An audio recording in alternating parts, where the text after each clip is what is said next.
શ્રી વિશ્વકર્મા નિર્માણ ફાઉન્ડેશન દ્વારા પંચાલ સમાજના સર્વાંગી વિકાસ, સામાજિક એકતા અને ભાવિ પેઢીના સંસ્કાર માટે મહેસાણા ખાતે આયોજિત ભવ્ય મહાસંમેલન સફળતાપૂર્વક સંપન્ન થયું. સમગ્ર ગુજરાતના વિવિધ જિલ્લાઓમાંથી 5000થી વધુ સમાજબંધુઓ, આગેવાનો, યુવાનો, મહિલાઓ અને પરિવારજનોની ઉત્સાહભેર હાજરીએ આ મહાસંમેલનને ઐતિહાસિક અને યાદગાર બનાવ્યું. આ પ્રસંગે શ્રી વિશ્વકર્મા નિર્માણ ફાઉન્ડેશનના પ્રમુખ શ્રી સંજયભાઈ પંચાલે જણાવ્યું, આ મહાસંમેલન માત્ર એક કાર્યક્રમ નહીં, પરંતુ પંચાલ સમાજની એકતા, સંસ્કૃતિ અને ભવિષ્ય માટેનો સંકલ્પ છે. સંયુક્ત કુટુંબ પ્રણાલી, સકારાત્મક વિચારધારા અને સંતુલિત વસ્તી દ્વારા જ મજબૂત સમાજની રચના શક્ય છે. વિશ્વકર્મા નિર્માણ ફાઉન્ડેશન સમાજના સર્વાંગી વિકાસ માટે સતત કાર્યરત રહેશે અને આવી જાગૃતિપૂર્ણ પહેલો આગળ પણ ચાલુ રાખશે.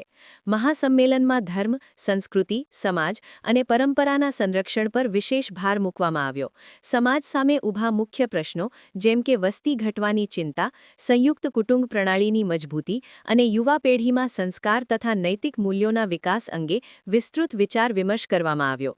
આ પ્રસંગે ફાઉન્ડેશન દ્વારા ઓછામાં ઓછા 2 સંતાનો અંગેનો જાગૃતિ સંદેશ આપવામાં આવ્યો, જેને ઉપસ્થિત જનો તરફથી વ્યાપક અને સકારાત્મક પ્રતિસાદ મળ્યો. કાર્યક્રમ દરમિયાન દ્વિતીય સંતાન પુરસ્કાર અંતર્ગત 22 પરિવારોને ₹25,000નો ચેક આપી સન્માનિત કરવામાં આવ્યા.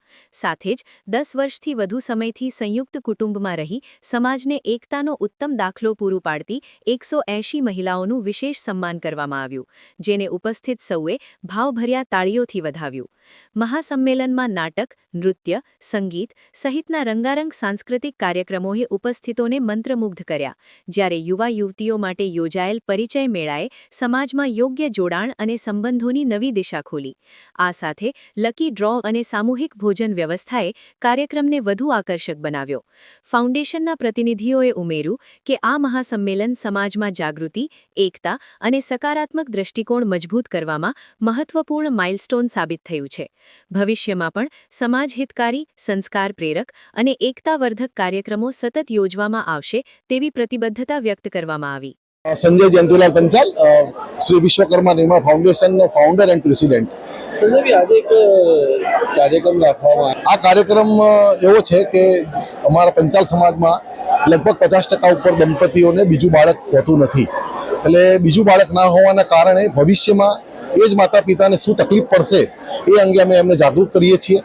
સામાજિક અને કૌટુંબિક વ્યવસ્થા જળવાઈ રહે, એકબીજાની હૂંફ રહે, એના માટે બીજું બાળક જરૂરી છે. ખરેખર તો 3 બાળક જોઈએ, પણ બીજું બાળક એટલા માટે જરૂરી છે તો અમે એના માટે પ્રોત્સાહન આપીએ છીએ. પણ આવાને તમે કેવી રીતે સપોર્ટ કરશો? જો અમે અત્યારે તો 25,000 રૂપિયાનો પુરસ્કાર આપીએ છીએ, જે બહુ નથી.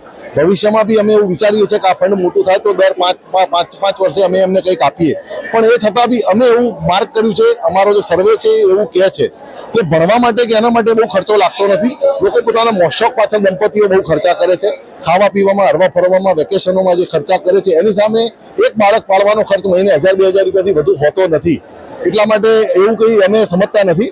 હા, પાશ્ચાત્ય સંસ્કૃતિના રવાડે ચડેલા જે છે યુગલો, એમને થોડો ખર્ચ ઓછો કરે તો ચોક્કસથી બીજા બાળકને લોકો નિભાવી શકે. 25-50 હજાર રૂપિયાના પગારદાર માણસથી બીજું બાળક નિભાવી શકે. ખૂબ ગરીબ હોય તો સરકાર તરફથી બધી જ વ્યવસ્થા છે. સરકારી સ્કૂલો છે, સરકારી હોસ્પિટલો છે, તમામ સરકાર દવાઓ પૂરી પાડે છે, અનાજ બી પૂરું પાડે છે. એટલે ગરીબ માણસ કશું ના કરી શકે એવું તો હું માનતો જ નથી. કોઈ સંજોગોમાં નહીં માનતો કે ગરીબ માણસ 2-3 બાળક પેદા ના કરી શકે ને સાચવી શકે. સરકાર બધું જ આપે છે. આ અમે જે આપીએ છીએ એક વધારાની વસ્તુ છે કે પુરસ્કાર છે, દેટ ઇઝ ધ ઇનામ. એક સર્ટિફિકેટ છે કે ભાઈ તમે અમને ખુશ કર્યા, વી એપ્રિશિએટ યુ. બસ એ માટે. બાકી અમે નથી માનતા કે આ બાબતમાં મોંઘવારી કંઈ નડતી હોય.